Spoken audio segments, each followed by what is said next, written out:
Right, good afternoon everybody and welcome to the next edition of the DeepCrawl webinar series. My name is Jon Myers. As if you've been in here before, I'm your host. I get the privilege of taking you through the next 45 minutes to talk all things SEO in a virtual space, and this is obviously something we've been doing a lot of with everything that happens in the world today. But as always, we have a great subject for you today and two fantastic presenters. And today we're going to be talking about a very, very important subject. We're talking core web vitals, everything you, your SEO team and your business needs to know. Joining me today are Jamie Indigo, who is the Senior Technical SEO at DeepCrawl. Welcome, Jamie. Thanks for being here. Thank you. Pleasure. Great. Well, great to have you back and great to be doing a webinar again together and actually doing a webinar as deep crawlers together for once, because last time obviously you weren't with the business. So here we go, it's first time round. And again, Mr. Charlie Norledge, who is obviously Technical SEO Consultant at Impression. It's great to be doing another webinar with you as well, Charlie. Yeah, hello, thanks for having me. So obviously just thinking about that in some respects, I don't want you guys to think that suddenly it's like, oh, right, we're going to all do another webinar together kind of thing. We've already done this before. And in theory, we have, because Charlie's presented about core web vitals at DeepCrawl Live. Jamie's done a webinar on, technical SEO and some great stuff that we talked about a few years back kind of thing. But what's really important is actually we've got a very, very important subject to talk about. And we want to make it actually incredibly interactive. So today is all about Q&A. So we're going to actually get into lots of, key points and different things about, obviously core web vitals. So the format, I usually say that it's the usual sort of format, is going to be a little bit different today. We're going to do about 5 minutes on sort of state of the nation, maybe a little bit quicker. But Jamie's just going to kind of tell us what's going on, explain a little bit about, the nature of core web vitals, what's coming, and what we have to think about in a lot of respects. And then we're going to get into Q&A between Charlie and Jamie, specifically on incredibly hot topics around core web vitals. And we've reached out and obviously asked, the marketplace for questions and things that you'd like to hear about. And obviously we've got two people that just know this subject inside out. So this is a real opportunity to listen in and hear about all those things.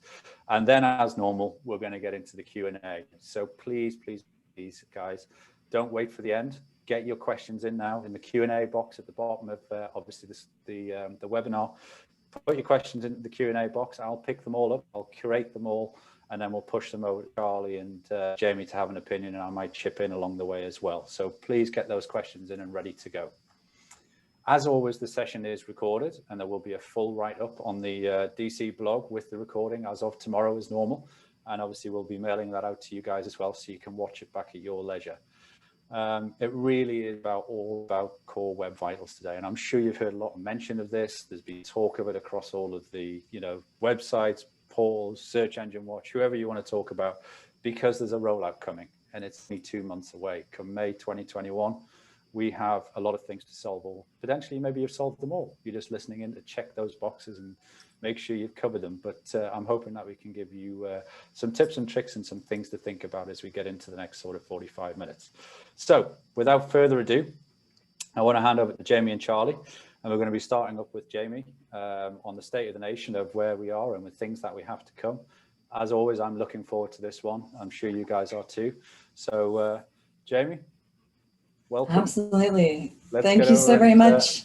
Let's get into it, eh?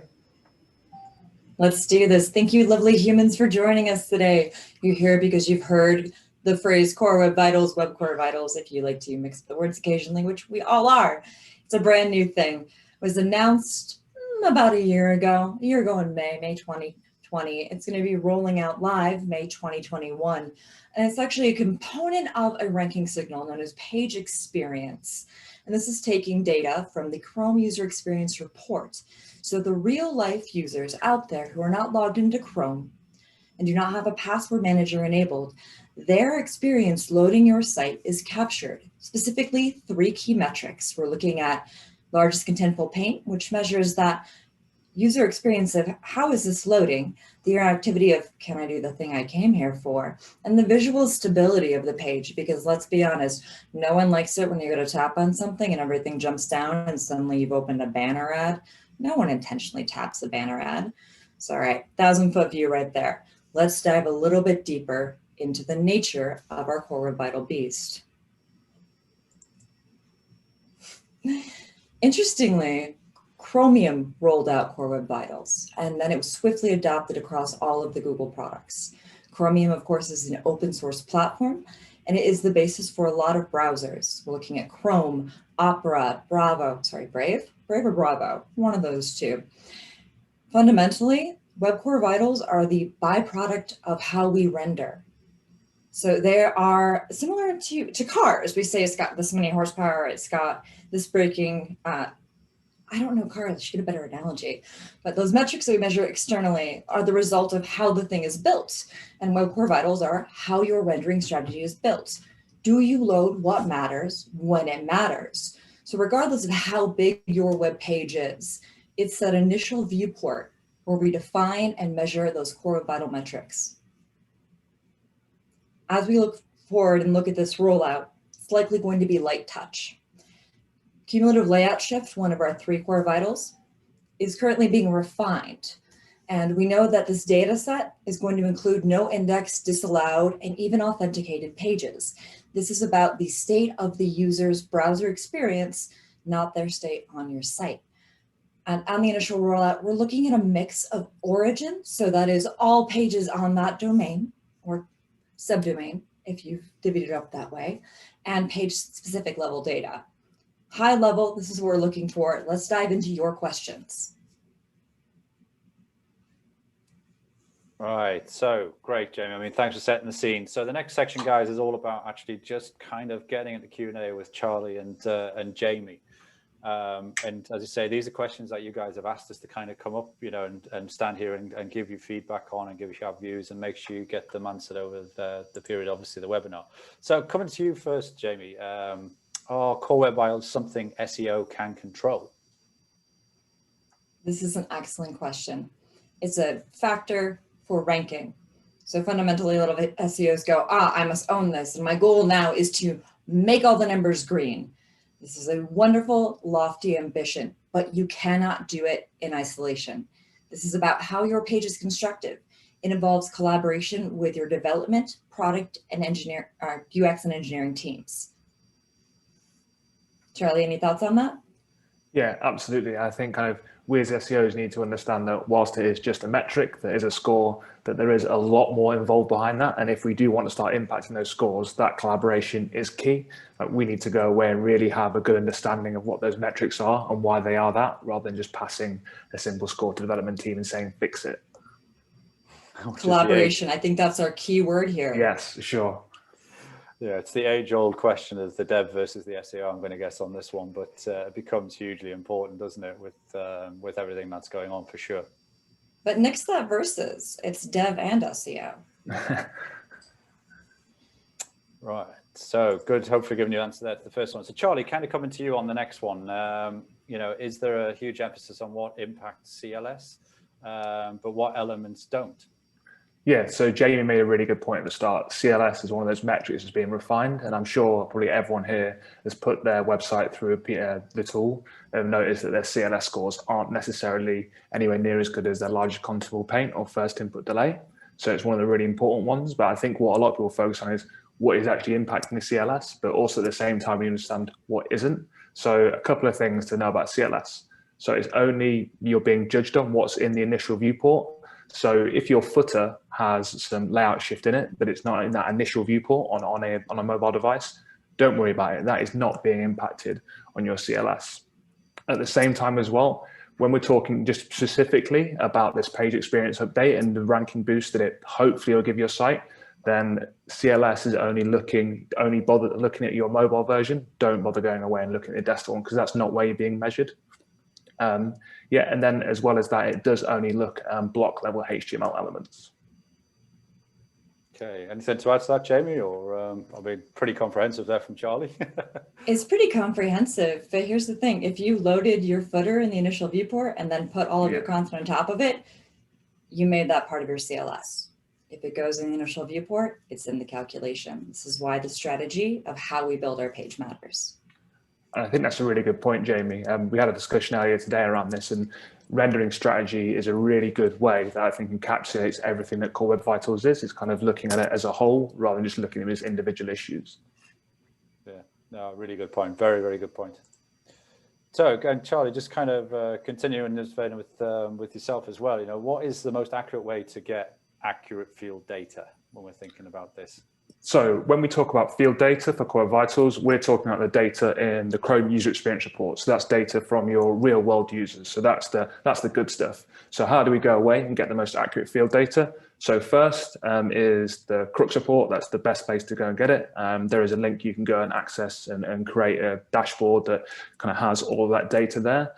The thing about that is your domain as a whole. So obviously, what Jamie said, where the page speed, the Crux scores are going to be done on a mix of origin as well as page level, then you do need to have that extra step. So what you can do is go and put your website through PageSpeed Insights, but at the same time, PageSpeed Insights is not that scalable if you want to go away and test 100 pages. So Jamie, I know you mentioned about using the PageSpeed Insights API to go and get field data.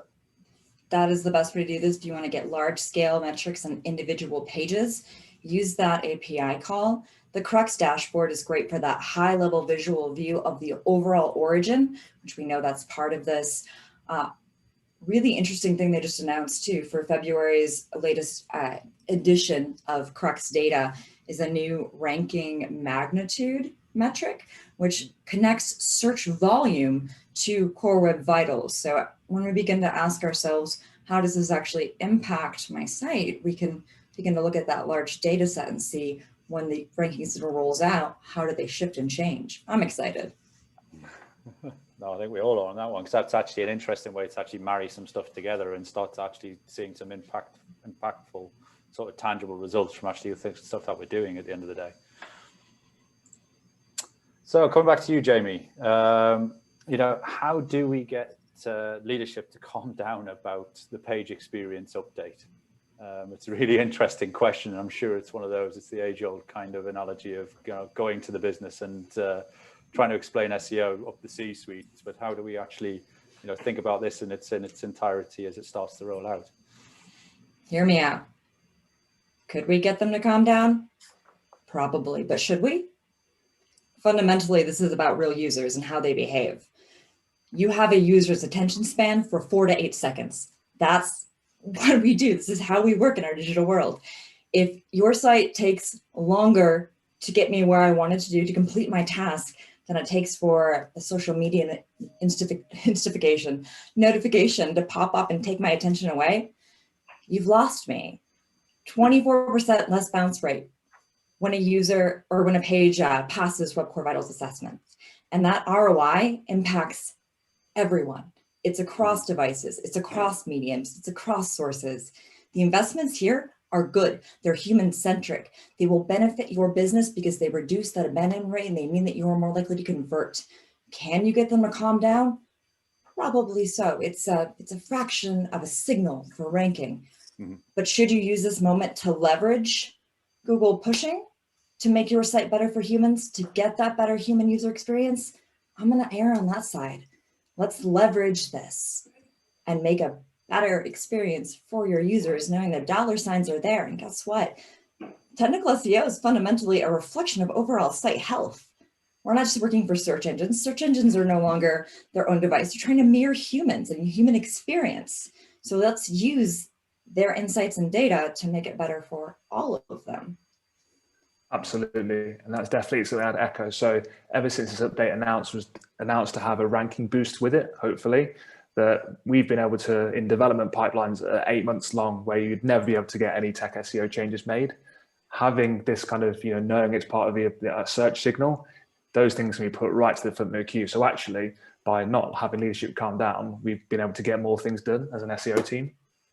Inertia. Let's use this inertia. I like that as a word. That should just be a phrase that's coined in this whole thing going forward, for sure. Collaborative inertia. Absolutely. So Charlie, coming back to you, sir, why are some Core Web Vital performance scores different every time you check them, despite no changes to the page, which is a great point. And, you can go and rerun it constantly and it seems to swap and change. So come on, give us the view on that one, Charlie. So I think this was a question that we had on a previous webinar. What it is I think the first thing you need to understand is that no kind of web page load is the same time and time again, because there's lots of different variables there: server load, your location, the device, the browser you're using, and then especially this is probably someone that's testing their website in PageSpeed Insights. Now, what they're probably doing is loading in a fairly niche page, and they're seeing lab data, which is changing every time. I think on the next slide, John, I have a picture just to illustrate that. There you so go, sir. On the left is I've done 3 tests, I think it was, of the impression homepage. So you can see each time that's lab data and it's changed. Each time you can see the larger contentful paint is going 8.8, 7.6, 7.5. So clearly, that lab data is changing each time because it's a kind of a fake test. But this is what's the really nice thing about field data. Because field data is all of your users that are there on the site, then that is kind of the average. So if you can, try and use field data. If you do use lab data, don't worry that it's changing every time. It's completely normal. If I may suggest something, perhaps start with field data to get that broad view and know what issues are impacting most of your users. And then the lab data as you diagnose the problem, because you get better insights, richer metrics in the lab tests. Absolutely. Yeah, absolutely. Really good point for sure. So Jamie, obviously coming back to you, Lighthouse is something which does get talked about a bit, and obviously this process, does the Lighthouse score weighting represent the weighting for the page experience update?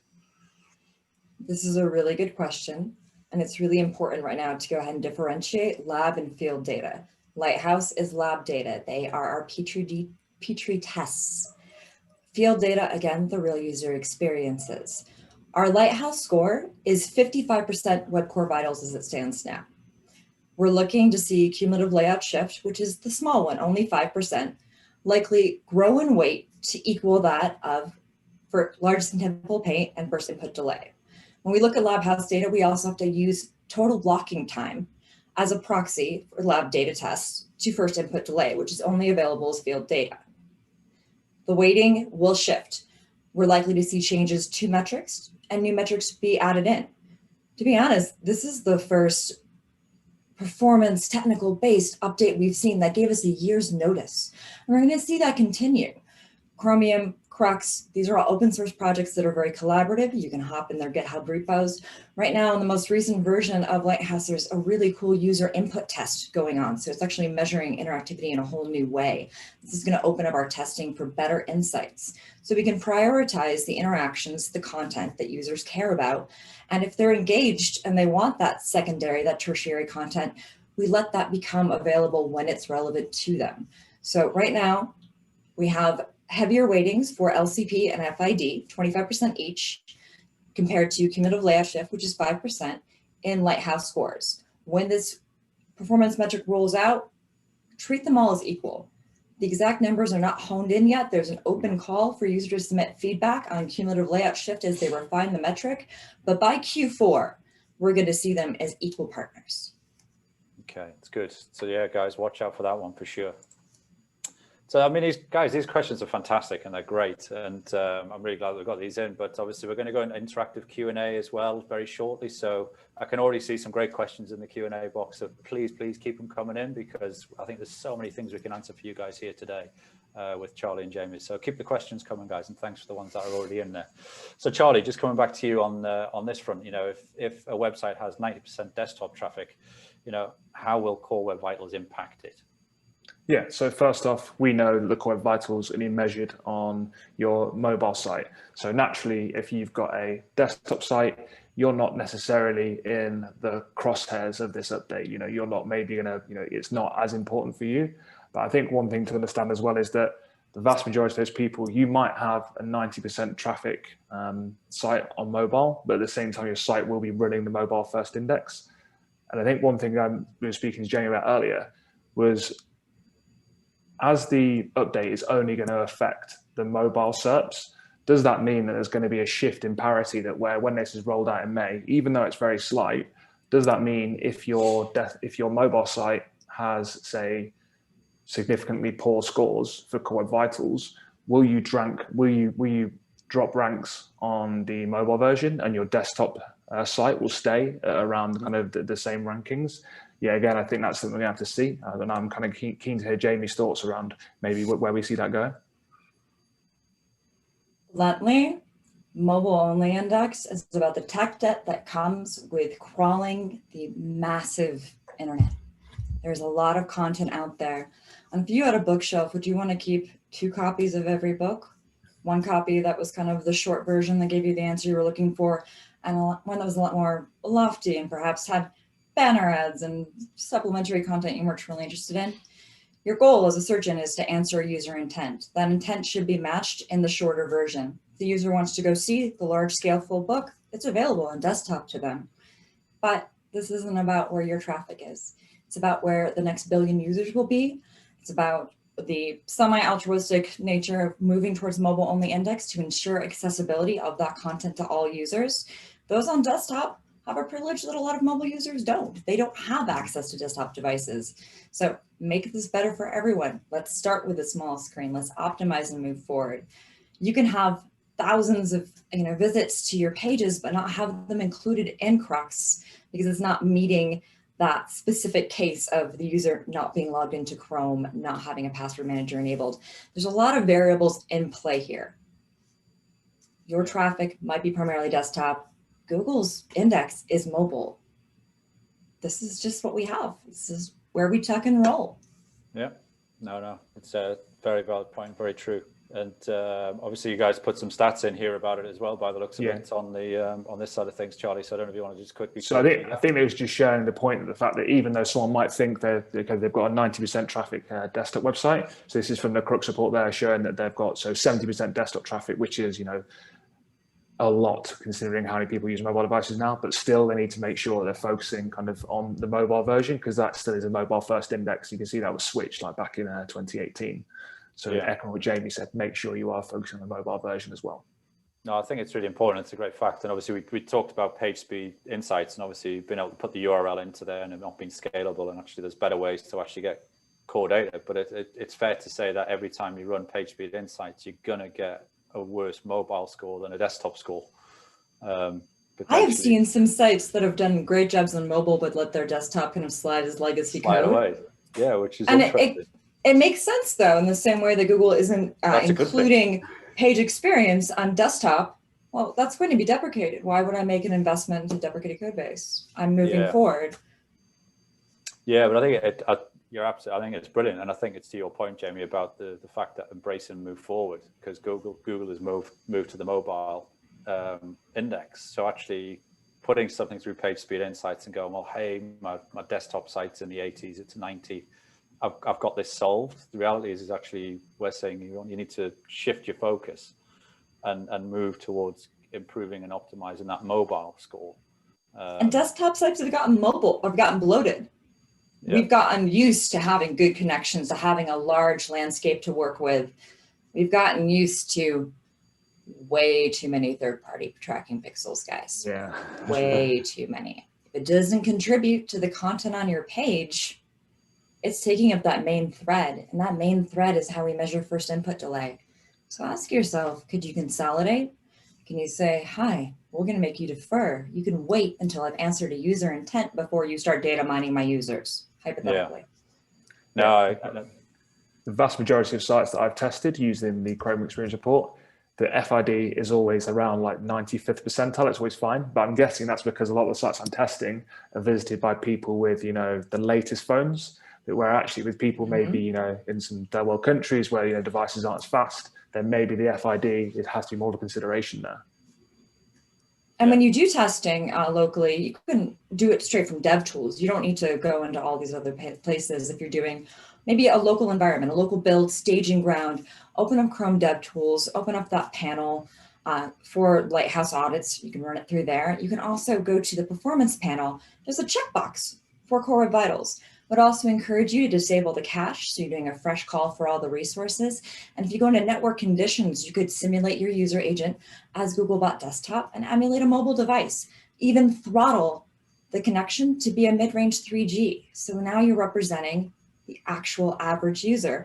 We tend to paint this picture of the internet between Instagrammed reality and everything else of it being far more luxurious than it actually is. And if we take a step back and look at, well, most users are coming to the table like this. How do we accommodate that need?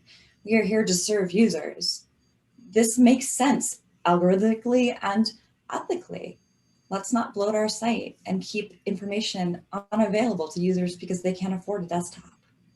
Yeah.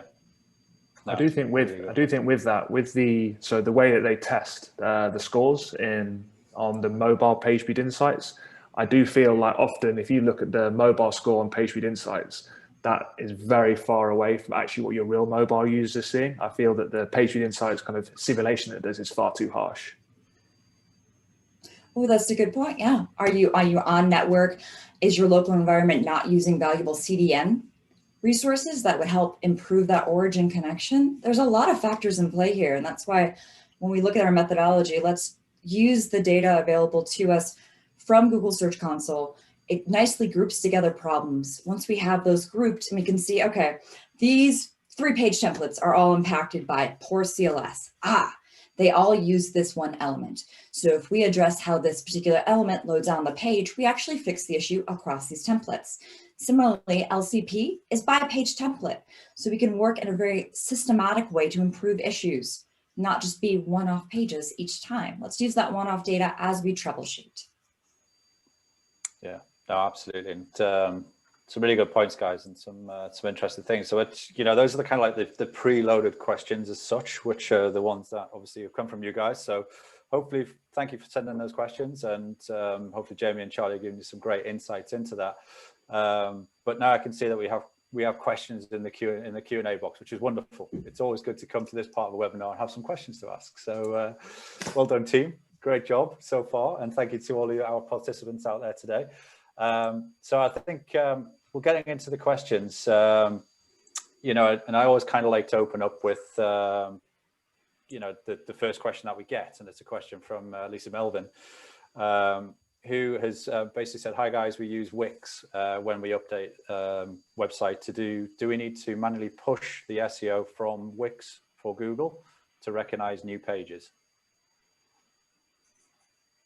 I'm not sure I understand that question. Yeah, so it's basically no, it's fine. I think basically what Lisa's trying to say is they use Wix as their platform for their hosting for their website, and they obviously then update the website using the Wix environment and the CMS that sits within the Wix infrastructure. I guess this is a question around, obviously, which is more of a standard SEO question. Yeah. Is there a need to obviously then take the sitemap or the page URLs and push those back through, say, Search Console, to basically make sure that Google picks up and recache the pages from a new page point of view is the question I'm guessing in that one. So hopefully Wix will give you a sitemap. So just make sure that sitemap's submitted in Search Console. Google will ping that sitemap as much as it's needed, and then everything should handle from there. As long as the sitemap's dynamically generated, it should do all the heavy lifting for you. You definitely don't want to go down the avenue of submitting pages manually when you create one, because that's a big waste of time. Yeah.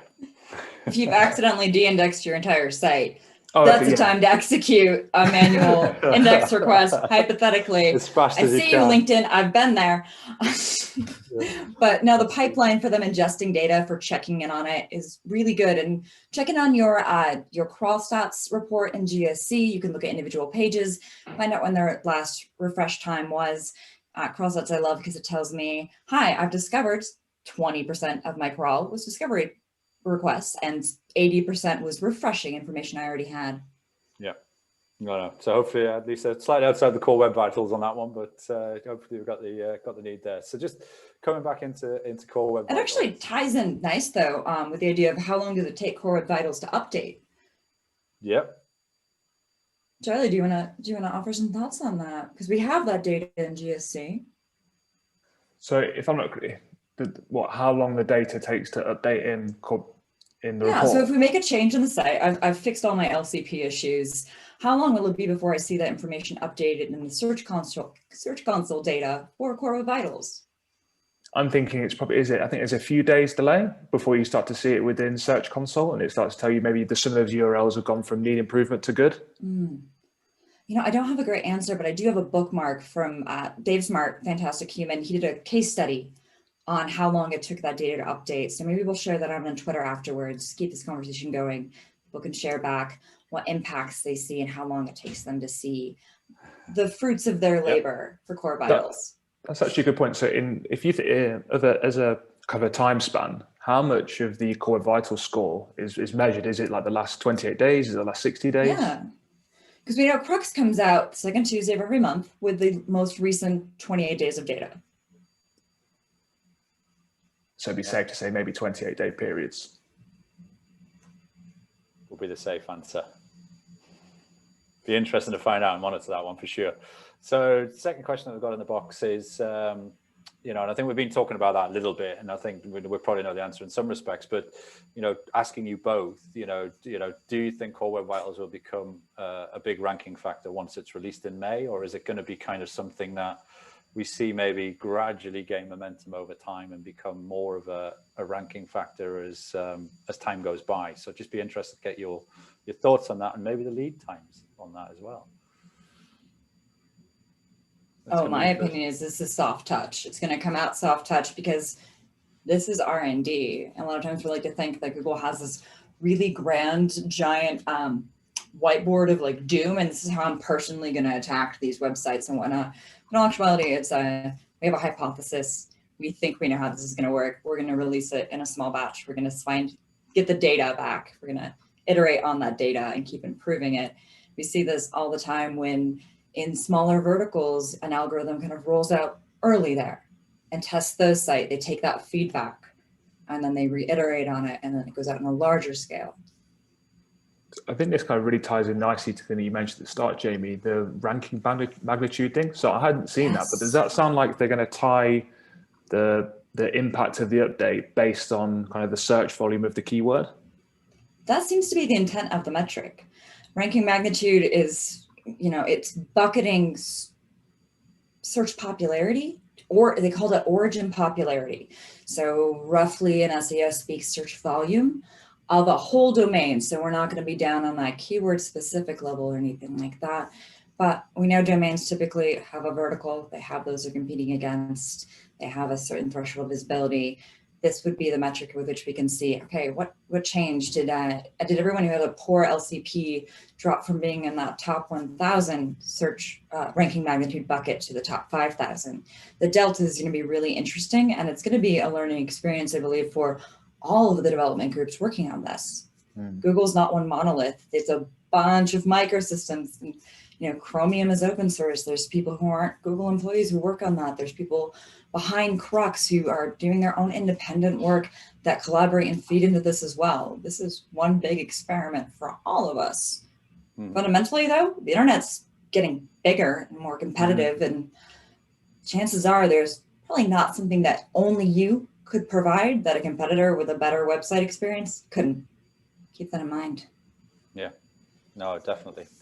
So thinking about CLS, you know, what will matter more, you know, in this update? Will CLS or speed matter more? So if you were kind of going and saying to, you know, an in-house SEO or someone that's working in an SEO team, where would you put your focus? The CLS box or the speed box? Define speed. That's my first question for you. The goal of Crux here is like, let's establish common language between developers, between UX, between SEOs. Speed is vague. Speed is a big black hole. You could load in a footer as quick as possible, but that footer is going to cause you bad CLS. I had some folks one time trying to make the site a lot faster. They were using a JavaScript framework, so they basically just gutted all the content on accident. They were like, look, it's suddenly so fast. It's like, yeah, because you didn't execute any of the primary content in the DOM. Oh no, it technically was faster. Rid of the whole thing, yeah. Yes. Like, yeah, actually, if we gut all of the hero content, it's super fast. But that's what we're going to talk about. This is the matter of acceptance criteria. Make it faster. Yeah. Well, I gutted everything. I took out all the seats from the car, so now it's like 300 extra horsepower. Well, no one can ride in it. Which would be the devs' approach to speeding the whole thing up in a lot of respects. But I guess it's finding that balance in some ways. So I guess it's probably, they're both a focus, but it's finding marrying the balance between the two to make sure you get the optimum user experience, as well as actually, obviously, I'm going to argue for Core Vitals. I'm going to fight you, John. I am. Go on then, you fight me. Go on. Load what matters when it matters. Matters. Yeah. No one cares about your, people also read if they see what they came for. If I can't tap a button to buy a product, I really don't care what people often bought with it. No. And at the end of the day, as marketers, it's all about driving revenue for the customers, and that's the key. Gadgets and gizmos are great. Yeah. Everyone loves widgets and new functionalities, but if they're actually detracting from the human ability to accomplish a task, are they a feature or are they a liability? I think as a wider point, I've been seeing on the sites I work on a vast amount of plugins that are causing issues with Core Web Vitals. And you'll go to a client and say, okay, this plugin, the way that you're loading in a chatbot is causing issues. And they'll be like, well, what can I do? I can't turn it off. But, I think that's definitely something people are going to have to work towards. All these plugin companies are going to have to work out a better way to load things in, because, they are causing some of these issues. Yeah. Defer it. That's natively supported by Chromium. There is no special magic needed. It's simply when we add that piece in, we do defer, which means this thing can wait until I've painted, until I've taken HTML and turned it into pixels. Yeah. Asynchronous means you don't get to hold up the line while I wait for you to respond. Chromium's taken on a lot of the heavy lifting for the optimizations that SEOs wanted to do, but couldn't. Optimizing images, we're not great at that. But guess what? Image lazy loading is now native to Chromium. Yeah. No, it's a really good point. It's interesting you pulled out on it, Charlie, as well as the chat box ones, because I've seen some of the sites I've been working on, kind of thing. And when you go in and you look at, you look at the reports, the chat box is always the one that seems to be the massive sort of JS load, and it's a heavyweight loading time on that one in particular, because you then see things like Facebook pixels and Google pixels and Google Analytics on your main thread, preventing interaction, chucked in there, kind of thing, which is like kind of moment. But on the same note, they're much smaller, load amounts than just, it seems like all these sorts of chat boxes that people have kind of gone down the line with are, 3, 4, 5x bigger, and it's an interesting. Well, how are you measuring the value of these plugins, of these widgets? What is a metric that we can say this is successful versus not successful? How do we measure their impact to performance? If we know it's increasing our load time by X seconds, and that increases our bounce rate by X%, do those two numbers make that widget, that plugin, worthwhile on your site? Yeah. No, it's a great point. And thinking about JS as well, Jon McAlpin has just obviously asked the question. Hey, John. He's out there. How can we optimize massive JS files where only sort of less than 10% of the file is being used, specifically for sites that have been built with poor themes and clients don't have the budget to rebuild? Is there any quick wins on actually how you execute around that? Or is it a case of, well, your time is money and give me the time, pay the money, and I'll fix this for you, kind of thing? Charlie, you go first, because I'm full of rabid thoughts and opinions. So I've seen this on a huge amount of sites where someone will run a page view insights test, and then it will say, okay, remove unused JavaScript, but then there'll be a main.js, which will be full of all the JavaScript the sites need. So there is one option to go away and start chunking it into different bits. So blog JavaScript, homepage JavaScript, but that is very difficult for us to do as an SEO. That is 100%. We're going to need that collaboration there to be able to do that. But then at the same time, if you do start chunking JavaScript, that that ends up creating lots of different connections and can cause slow issues on its own. I think with that, it's one of the things where the development team are going to need to kind of pull their weight there. We can identify it, but I'm not too sure how much more we can do in terms of reducing those file sizes. It's a good answer. All right, guys, hear me out. Web Core Vitals is measured by us accomplishing 3 things above the fold. If we can accomplish those, then everything else can run. If we can inline the CSS that's needed to make the content visible above the fold, if that's our LCP is some text, then that's it. By the way, if it's a blog, no one came there for your hero image. Just saying, give people the content they came for. Yep. If it's the cumulative layout shift and we're an advertising site, so I'm a content site and I use ads to make my revenue, well, I can use a placeholder saying the largest dimension of an ad that could possibly populate in here is this. I'm going to hold that space for it, but I'm not going to stop delivering the rest of the content. If you've got a static page, it's very informational. It's about this product, how to do this thing. Cache heavy. Don't build it on the fly. There's great resources out there, even if you are using things like WordPress. Don't use so many plugins. They are security vulnerabilities. They are performance vulnerabilities. Yeah. How are you measuring their success? How are you measuring their liability? Can you consolidate them and be more effective? Which ones don't contribute to content on that page? Async or defer. The next time a vendor comes to you and says, my solution is made of magic and will automatically optimize all of your world, and it's just a single blocking call directly above the opening head tag, you tell them not today. Thank you very much. Yeah, no, it's a great point. Just thinking about CLS, because you mentioned it, and obviously we talked about CLS earlier on in the preloaded questions as well. Just a question here, just to get some clarification. Are we saying that CLS will be measured on non-indexed pages as well as index pages? It's the whole site. It's the whole shebang. Whole site. Yeah. Disallow will not save you. No index won't save you. Authentication will not save you. Make your performance better. Yeah. Humans like it. Clear that one up, kind of thing. And another little quick one as well, is caching related to core web vitals? Google's very aggressive about caching. They actually ignore cache control max age. They're looking for e-tag or modified, because we are really bad. We're like, oh, always fetch this fresh and new. Well, nothing's changed on it, so why should I exhort that resources? It can play into it. I wouldn't say that's where your focus should be in these. It's always great to have cache copies of your elements, but again, this is about delivering what matters when it matters, and that is a visual cue of loading, visual stability, and the ability to interact. Is the thing I asked for coming? Can I do what I came here to do? Did it just jump around and annoy the crap out of me? That's our core vitals. Yeah. No, absolutely. And actually, it's an interesting point, just to lead into the next question. It's, what advice do you have for when the cookies consent banner is causing a poor LCP and not any element on the page itself? Because more and more now we're seeing these pop-ups with the cookie thing, obviously, for the obvious reasons. But obviously, if that's creating a poor LCP, is there a way around it, or is it kind of a rebuild in some respects on that particular slot? So I have seen this happen on quite a few sites where the cookie policy does pop up and then it's being used as the LCP and takes a while to load in. So definitely it can be an issue.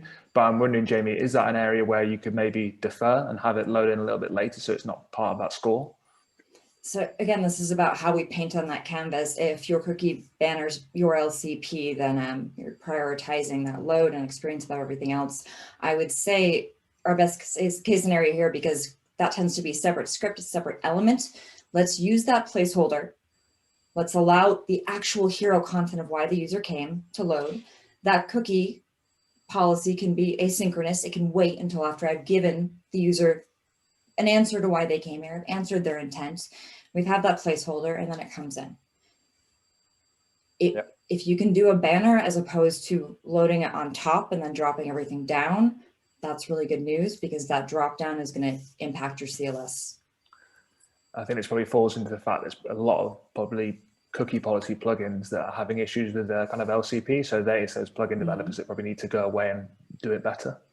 Yeah, no, definitely. And thinking about the dev team as well, Sally's just asked the question here, kind of thing. Do either of you guys have an example or a mock-up of how we could present the changes needed to the dev team? Is it a bribery thing, or is it like oh, no. It's just simply providing, like, everybody wants to make good things. We all want to do well. We all want to make good work. We want to be found. Developers need to understand what exactly it is you're asking for. As blank, I want to blank in order to blank.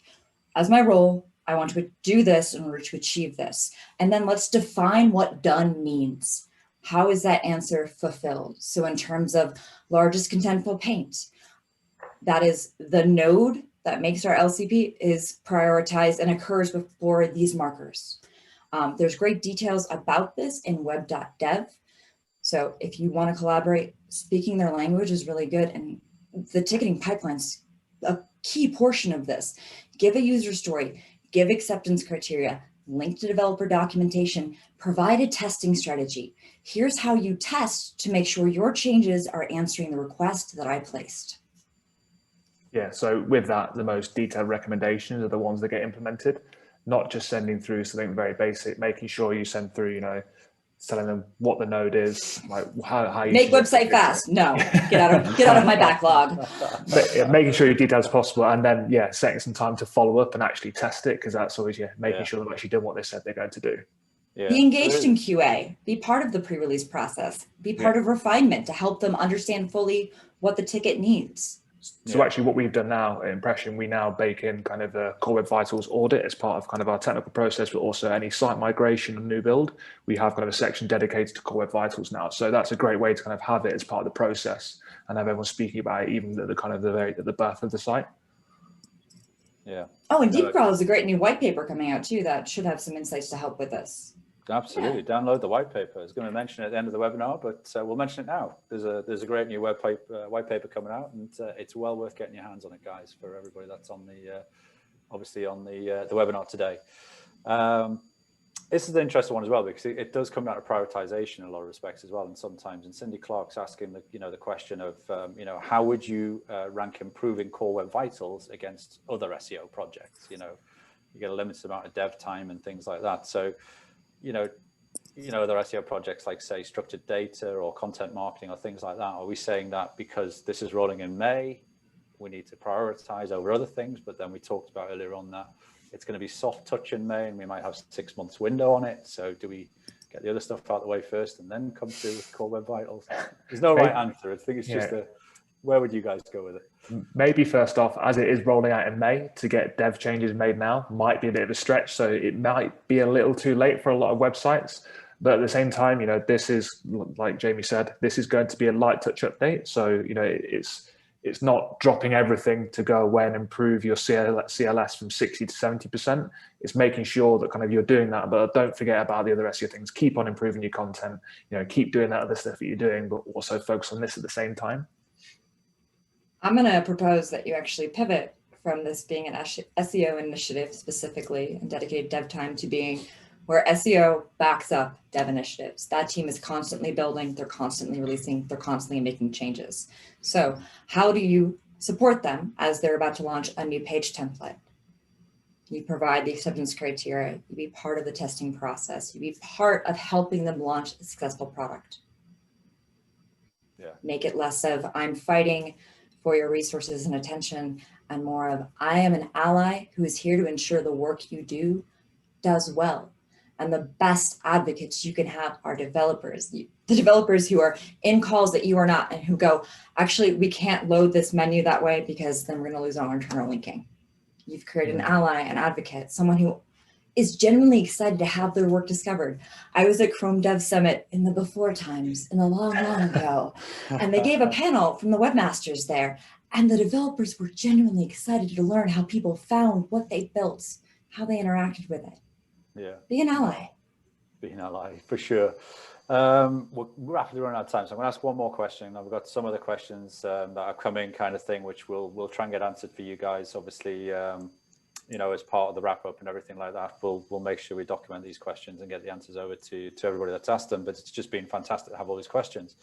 And we're all obnoxious on Twitter, so just tweet. We'll answer. But actually, just going down the Chrome route as well, and it's back to CLS, because I think it's a subject that people really want to try and understand is that sort of side of it. And it says that overlays seem to be a big issue when it comes to CLS on this person's end. It's an anonymous question, and in most cases the shift is not visible.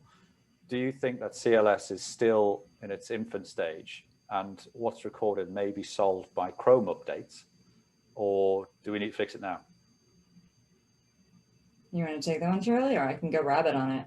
So I'll go first. So I'm thinking that those overlays are a big issue. I've seen things where people are stretching like divs across backgrounds that are causing huge layout shift. I've seen lots of different things, but like Jamie says, there is going to be that period of where when this update rolls out, it's a light touch, but CLS is going to change over time.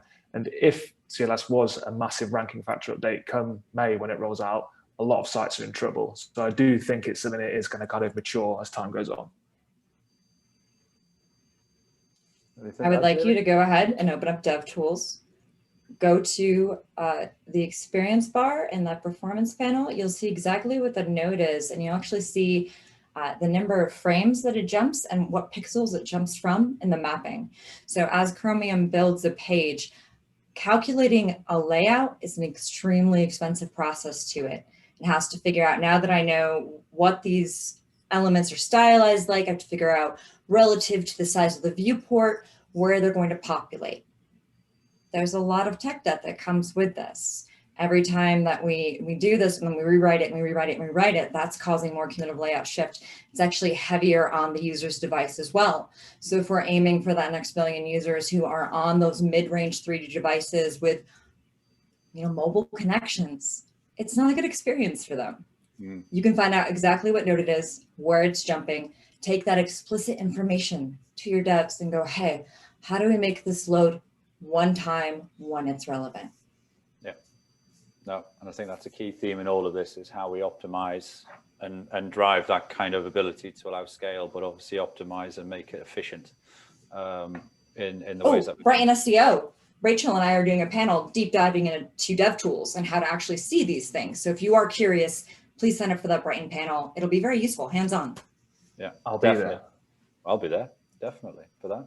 So really appreciate everybody's attendance today, and we're out of time. I mean, these things just fly by. We've had so many questions. We've done the preloaded questions. We've done the State of the Union. We've done the questions that you guys have put in the Q&A box today, and we've still got questions to answer. So we'll make sure that we mop those up as part of the write-up and make sure everybody gets the answers that they need to get. So obviously a big thank you to everybody for attending today. It's been a well attended and very engaged webinar. A massive thank you obviously to Jamie and to Charlie for being here again and doing a rerun of another webinar, but obviously more of an interactive Q&A webinar rather than the presentation. So thank you guys. And obviously feel free to reach out to us, you know, request a free consultation or a demo of the DeepCrawl product. You know, if you're not using it today and you're attending these DeepCrawl webinars, feel free to dive in and get in touch with us guys and let's show you what we can do. As we mentioned earlier on as well, remember the download our latest white papers. There is a Core Web Vitals white paper coming out. We've also got one out there on automation, which is a big thing that we need to start thinking about as well. And that crosses into the dev world as well in a lot of respects. It's how we do this at scale. It's how we pass Core Vitals and keep our sanity. That's it, precisely. So grab that one as well. And if you're in the publishing world and you need to learn a little bit about SEO, grab that one as well, for sure. There will be, as mentioned, and as there always is, please do watch out for tomorrow. There'll be a full write-up available on the DC blog. And you guys can get that and obviously get a re-recording of the you know, everything that we've been talking about today. Our next webinars are coming thick and fast, obviously in April. As you can see, on the 21st of April, we are rolling out what we're calling DeepCrawl Deep Dive. It's the second edition of that one, which is very much around product and feature updates and stuff like that. So if you're obviously using DeepCrawl, jump on that one. We'll tell you all the latest and greatest on that front. And then a week later, we are talking client side on an SEO success with Motley Fool and the story of Motley Fool. So please, you know, attend that one and sign up today for that one too. Ultimately, please, please, please, we love your feedback. At the end of this, there'll be a little short survey that we send over to you guys. Take that time to just fill it in 15 seconds, answer the questions. What could we do better?